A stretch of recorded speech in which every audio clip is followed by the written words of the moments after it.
Well, good evening, everybody. Welcome to the White House. Good-looking crowd. For 5 years, International Jazz Day's main event has been celebrated around the world, from Istanbul to Osaka to Paris. So we couldn't be prouder that this year, jazz comes back home to America.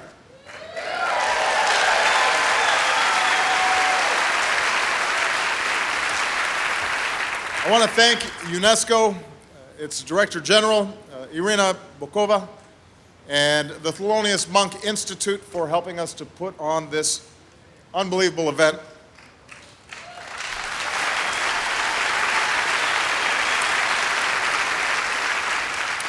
I also want to thank someone who has been a great friend to me and Michelle, UNESCO ambassador, legendary jazz musician, and all-around cool cat, Herbie Hancock.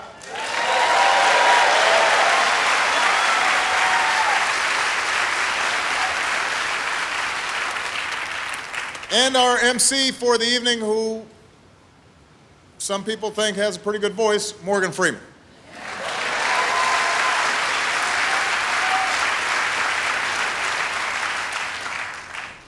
In 1964, Dizzy Gillespie ran for president. This is a true story.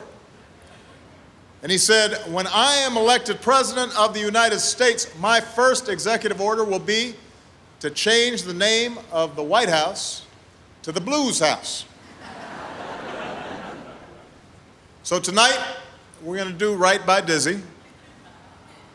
We are turning this place into the Blues House.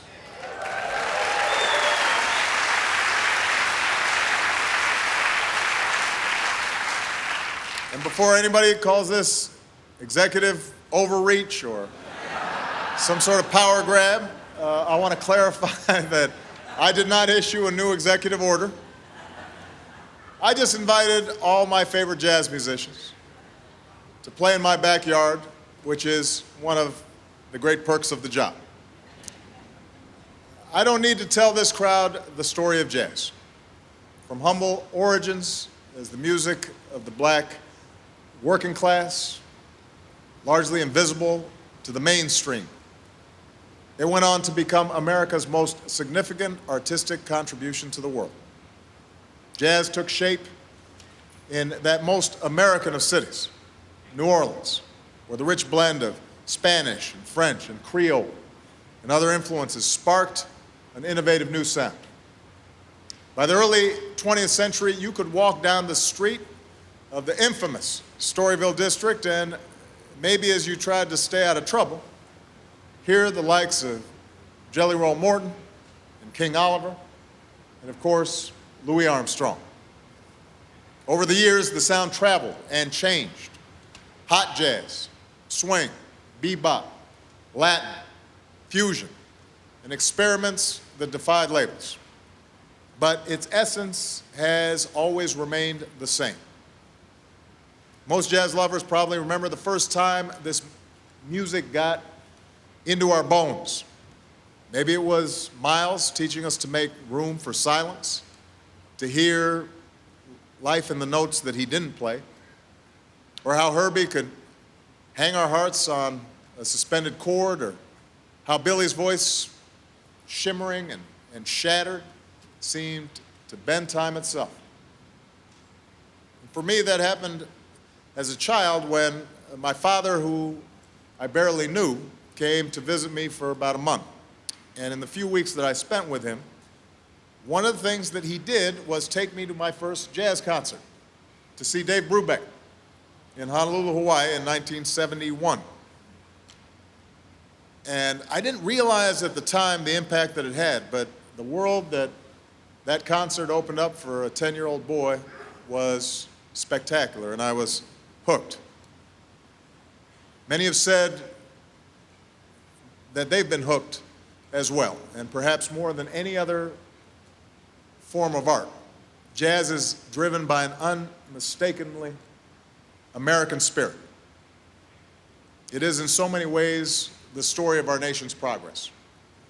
Born out of the struggle of African Americans yearning for freedom, forged in a crucible of cultures, a product of the diversity that would forever define our nation's greatness. Rooted in a common language from which to depart to places unknown. It's both the ultimate in rugged individualism, to get out on stage with nothing but your instrument and improvise, spontaneously create, and the truest expression of community, the unspoken bond of musicians who take that leap of faith together. There's something fearless and true about jazz. This is truth-telling music. And jazz is perhaps the most honest reflection of who we are as a nation.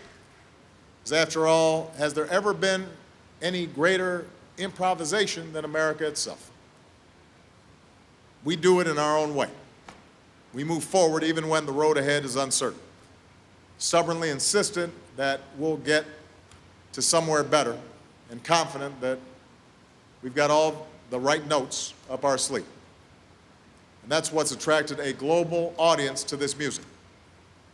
It speaks to something universal about our humanity, the restlessness that stirs in every soul, the desire to create with no boundaries. Jazz is a good barometer of freedom, Duke Ellington once said.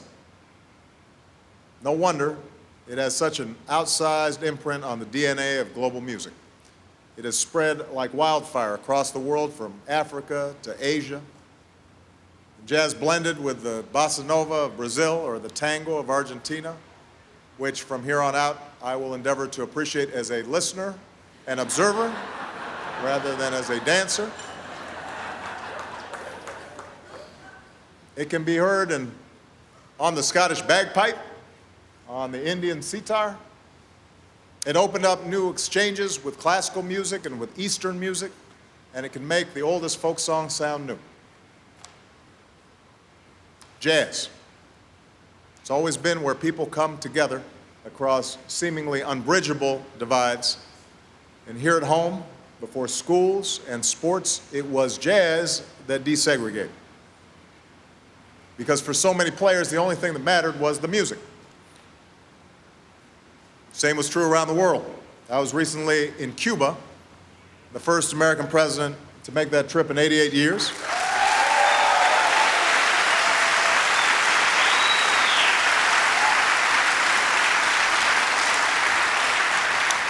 And in Havana, you can hear the beautiful sounds of Afro-Cuban jazz and that unlikely marriage of cultures that a century later still captivates us. We hope this music will lead to new avenues for dialogue and new collaborations across borders. And if we can keep faith with that spirit, there's no doubt that jazz will live on for generations to come. So let me stop talking. We've got an all-star lineup of artists from around the country and around the world. Is everybody ready? Let's do this thing. Jazz at the Blues House.